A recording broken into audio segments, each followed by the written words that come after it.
Let's begin the show today with another episode of Panchatantra by Aparna Ramaswamy.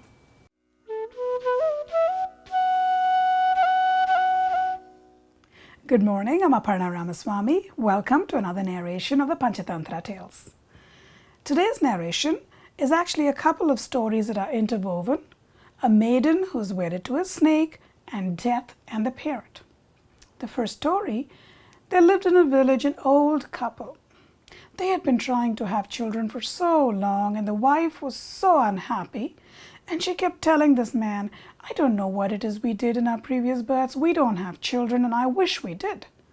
So finally one day this man tells her, "I had a dream, and God told me that we are going to have children very soon." The wife is completely encouraged by it, and she gets so excited, and true to that, she has a child. Well, a snake. But she is so completely in love with that snake that she raises the snake as her own son. And the snake grows up over time. She finally tells this man, "You must not love our snake as our son." And he says, "How do you say that?" She says, "Well, he is now old enough to get married, and I don't see you doing anything about getting him a wife. If you were a true father who loved his son, you would be going and getting a wife for him to get married to." So the old man, aware that his son is really a snake, but not sure what to do, tells his wife, "Okay, let me go and travel, and I'll find a suitable wife for our son." And he goes traveling, and finally he comes to this small town where his friend is a chief. And his friend asks him, "Why do you seem so troubled? What's the problem?" And this old man tells him, "I'm not able to find a suitable girl for my son to get married to." He doesn't disclose he's a snake. His friend immediately says, "Well, any son of yours is a good son-in-law to me. I have a daughter, and I offer her hand in marriage to your son."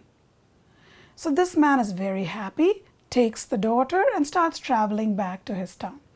When he comes to his town, all of the villagers in his town are absolutely astounded. And they go up to this girl and say, "Are you out of your mind? Why would you want to marry this man's son?" And that girl says, "Well, I believe in destiny, just like in the story of Death and the Parrot. There was a parrot who was very favorite to his king, and they wanted to make sure that that parrot never died.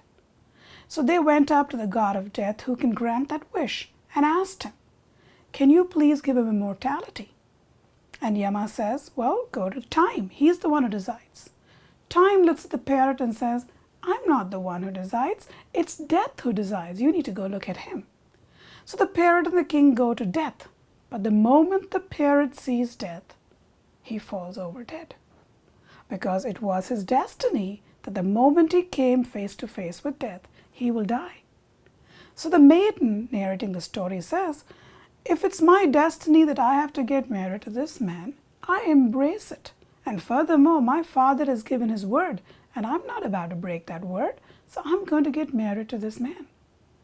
So they get married, and at night, this snake completely loses its shape, and it transforms into a beautiful, handsome young man. And it is that man who gets married to this girl.